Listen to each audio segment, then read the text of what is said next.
Good evening. Welcome to the Rooster's Den. Today we have another Commander Deck Tech video for you. But before I tell you what Commander we're talking about today, you know what to do. Hit the music.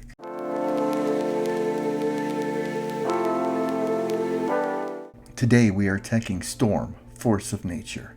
She is a green, blue, red, and 1 3/4 with flying and vigilance that reads, whenever Storm deals combat damage to a player, the next instant or sorcery spell you cast this turn has Storm.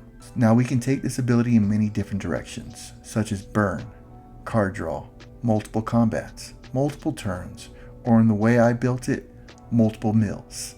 Yes, I made Storm a mill commander, so this deck has a bunch of ways to mill your opponents while protecting your commander. Let's go ahead and get started. We first start off with the planeswalkers of the deck. There are 4. It is Jace, Reawakened, Jace, the Perfected Mind, Ral, Crackling Wit, and Chandra, Hope's Beacon. Each one of them help our commander does what she wants to do in one way or another. First of all, with Jace Reawakened, you can't cast this spell during the first, second, or third turns of your game, so he basically comes into play turn 4, which is the turn after you play Storm. His +1 reads, draw a card, then discard a card. This helps with rummaging your deck, drawing a card and discarding a card that you can't cast this very moment, or if you get flooded with lands, discarding a land. Its second +1 reads, you may exile a non-land card with mana value 3 or less from your hand. If you do, it becomes plotted. So this helps synergize with Storm. You plot the card, your next turn you get to cast this instant or sorcery spell that you plotted, or enchantment, or artifact, for free, which helps her with the Storm count and you saving mana. It's -6, we never really have to worry about getting to, but if it ever happens, obviously to the end of your turn, whenever you cast a spell, copy it. When you do, choose a new target for the copy. That we're never going to do. We're either going to use it for its draw ability or for the plot ability. Second one, Jace the Perfected Mind. This is basically used for the mill component, excuse me. Its +1 helps protect, other planeswalkers and obviously and yourself by giving a creature -3/-0. Its -2 reads that target player mills 3 cards. Then if their graveyard has 20 or more cards in it, you may draw 3 cards. Otherwise, draw a card. So they mill 3. If there's less than 20, you draw 1. If there's more than 20, you draw 3. So if you storm off before you activate Jace and you hit a big mill spell, they're going to definitely have more than 20 cards in their graveyard. You minus it, you draw 3 cards. It's pretty awesome. And its -X is target player mills 3 cards X times. If we get his loyalty ability up high enough, it's just going to be mass mill for one player, which can pretty much end the game for them. The third planeswalker is Ral, Crackling Wit. It says whenever you cast a non-creature spell, put a loyalty counter on it, and then his +1 is create a 1/1 blue-red otter token with prowess, which is just another thing to help your board. Defenders, obviously, prowess creatures are always good. And these are also creatures that can help protect your planeswalkers. -3 is draw 3 cards, then discard 2. So once again, rummaging, get to draw, discard the cards you currently don't need, and then keep the cards that you want to. With this particular deck, since we're wanting to cast a bunch of low mana non-creature spells, getting to his -10 is pretty easy. And that reads, draw 3 cards, you get an emblem, instants and sorcery spells you cast have Storm. So it's just another way to storm off. Then we've got Chandra, Hope's Beacon. She is a 6-drop. She's one of the higher mana curved permanents we currently have. But she reads, whenever you cast an instant or sorcery spell, copy it. You may choose new targets for that copy. Do it once each turn. Her +2 is add 2 mana of any color combination. So obviously you can do red, blue, red, green, whichever color combinations you need. She'll give it to you. +1 is impulse draw. And then her -X is she deals X damage to up to 2 targets. So if you can get her loyalty high enough, or even when she enters the battlefield, she can hit 2 things for 4, which is pretty awesome. Then we're going to go to the creatures. We have 16 of them. First one, Bird of Paradise. It's just a mana dork. Second one, Room Crab, which is a 0/3 crab that has landfall. That says whenever a land enters the battlefield under your control, each opponent mills 3 cards. I don't need to say more, it's just another way to mill synergy. Wild Cantor is just another mana dork where she pays for herself, so it'll help with the storm count. You cast Wild Cantor, cast a couple of other cantrips. You can sacrifice her, add 1 mana of any color to help you cast more. Then we have Goblin Archaeomancer, which is just a cost reducer for all red and green spells. Goblin Electromancer, a cost reducer for all instants and sorceries. This deck has tons of them. Stormcatch Mentor. It's another 1/1 haste prowess at instants and sorceries, 1 less to cast. Thunderclap Drake, another cost reducer, but this time in a 2/1 body. Eternal Witness, just another it's a reanimation spell. Another way to get an instant sorcery or some permanent that we lost from the graveyard to our battlefield. Haughty Djinn, another cost reducer, but with him, he gets bigger for each instant and sorcery card in your graveyard. Simian Spirit Guide, another way to mana ramp. Vivi Orniteer, another way to capitalize on casting a bunch of non-creature spells. Vivi just periodically gets bigger the more instants and sorceries or non-creature spells you cast, and then with his size, we get to use its 0 ability, which we get to create an X mana of any color combination of red or blue. So a lot of our instants and sorceries are red and blue, and a lot of our mill spells are blue mainly.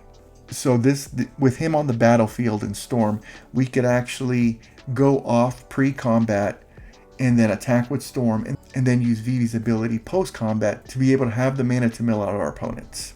Archmage Emeritus, another synergizer with instants and sorceries. You get to draw a spell for each instant and sorcery you've cast or copied.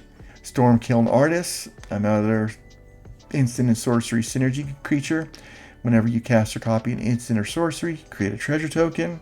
Talrand the Sky Summoner, whenever you cast an instant or sorcery spell, create a 2/2 Drake with flying. This is just another way to get a big board. Storm is going to draw a lot of attention, so we need other ways to help us win the game. Vivi is one way, Talrand's another. Just casting a bunch of instants and sorceries, building a big army of Drakes can usually help you close out the game pretty quickly. Then we've got Archmage of Ruins. Another instants and sorceries cost 1 less to cast card. And he also has the Archmage Emeritus ability with whenever you cast an instant or sorcery, draw a card. Seedborn Muse, untap all permanents during each of their untap phases. Just a great card. Now we're going to go into the sorceries. We have Bolt Wave, deal 3 damage to each opponent, 1 mana, awesome. Then we've got Enter the Ignimia. It is target creature can't be blocked this turn, draw a card. This is just another way for you to guarantee Storm gets in for combat damage, and it's obviously just 1 mana, so it's a cantrip to help you build that Storm count pre-combat. Preordain, scry 2, draw a card.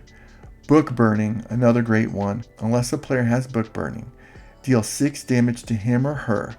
Put the top 6 cards of target player's library into his or her graveyard. So you can do this post-combat to a player and then storm off and hit him for multiple damage and multiple mills. So this is a double whammy. It's pretty awesome. Grab the Prize. It says an additional cost to cast this spell, discard a card, and then draw 2 cards. If the discarded card this way wasn't a land, it deals 2 damage to each opponent. So obviously you can do this post-combat after you've cantripped a couple times, build up a storm count, and then draw a bunch of cards and deal a bunch of damage to your opponents. One of our mill cards here, this is Maddening Cacophony. It says each player mills 8 cards. If this spell was kicked and said each opponent mills half of their library rounded up.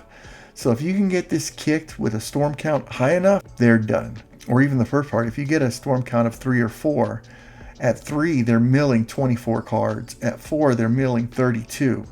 And that's 25% or 30% of their library, depending on how big the storm count is.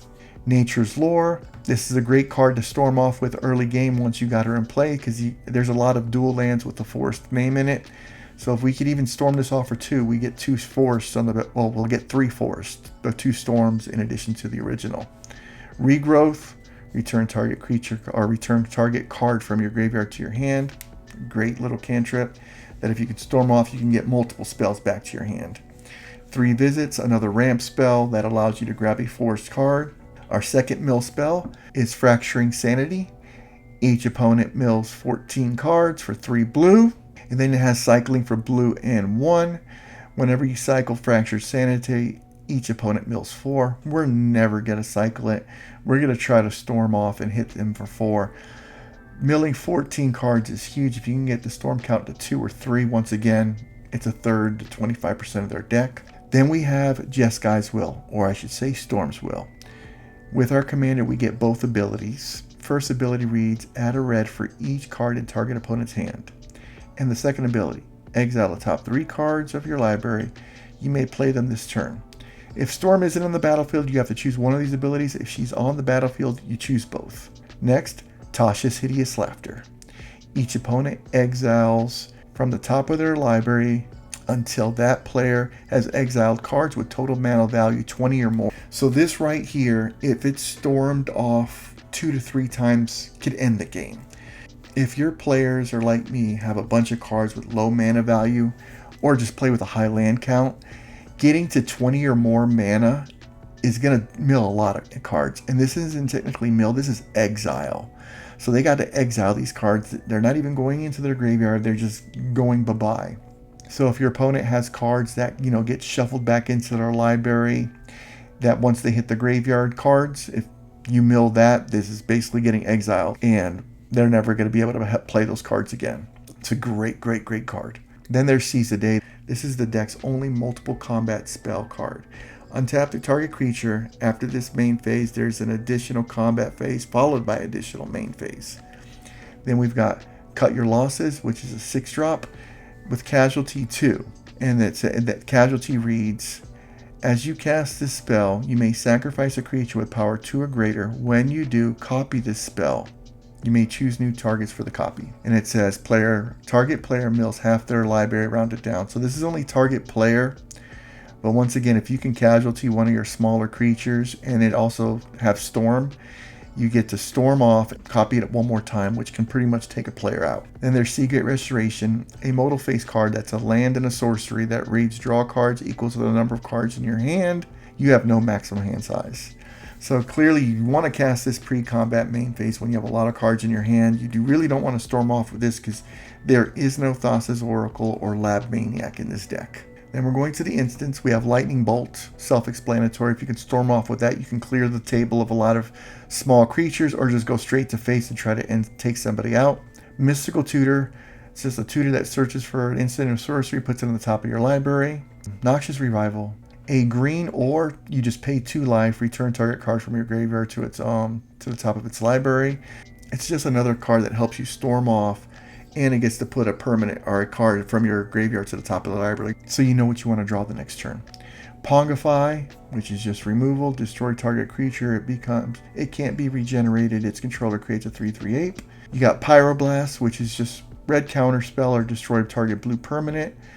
Red Elemental Blast, same thing. Spikefield Hazard, it's a modal face land with an instant on the other side that reads, it deals 1 damage to any target. If a permanent was dealt damage this way, exile it. Brain Freeze, another mill card. Target opponent puts the top 3 cards of his or her library into his or her graveyard. It has Storm. So if you've got a Storm count already with Storm built up, when you cast this, you get double Storm, and you can basically mill out someone's entire library with this card. Cyclonic Rift, don't need to say much about that. Aurora Borealis, which is also Manamorphose. It basically pays for itself. It says add 2 mana of any color combinations, draw a spell. So if you get to storm off with this for 2 mana, you can get to probably create 6 to 8 mana and draw 3 to 4 cards, which is amazing.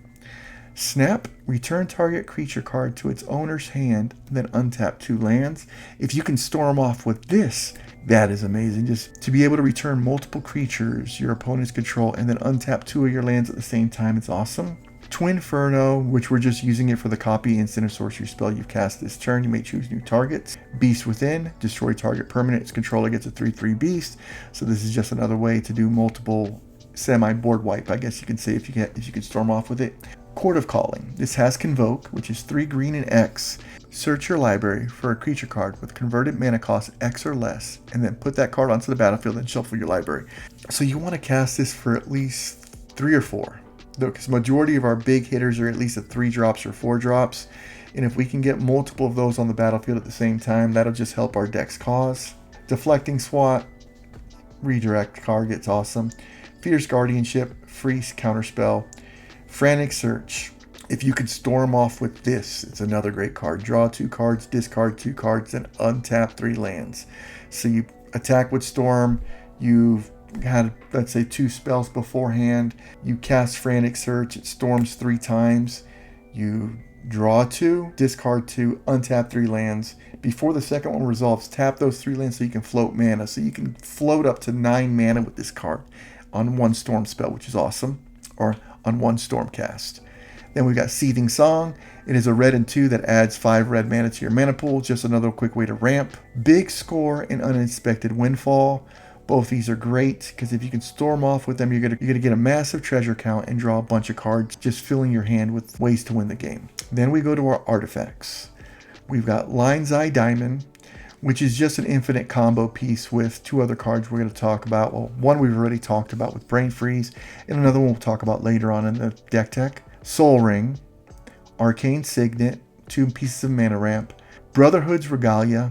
This is just a way to give Storm unblockable. What it says, equipped creature has Ward 2, and it's an assassin in addition to its other types, and it can't be blocked. So it's just a way to give Storm unblockable and Ward 2, which is really good.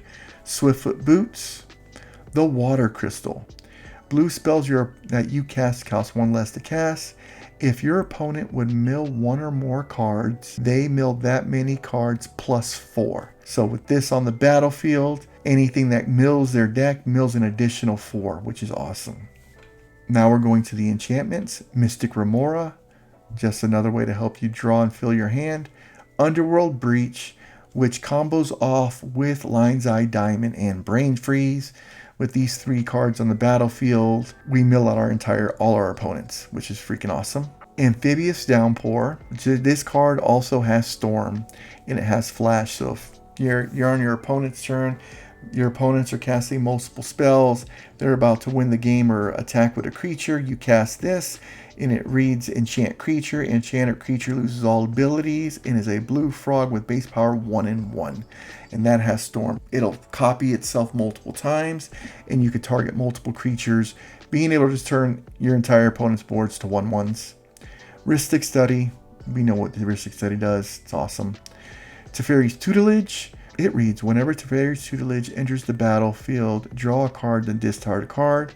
Whenever you draw a card, target opponent mills 2 cards. Nature's Will. Whenever 1 or more creatures deals combat damage to a player, tap all lands that player controls and untap all of your lands. I don't need to say anything else but that. Song of Creation. You may play an additional land each of your turns. Whenever you cast a spell, draw 2 cards. At the beginning of your end step, discard your hand. So this is just another way for you to cantrip off. Whenever you cast a spell, draw 2 more cards. You get to play an additional land. Hopefully you have ways to just generate mana and just continue to go off and get a big storm count before combat. So whenever you cast Storm, you can just win the game. We're going with a low land count only because we have tons of ramp and ways to generate mana besides lands.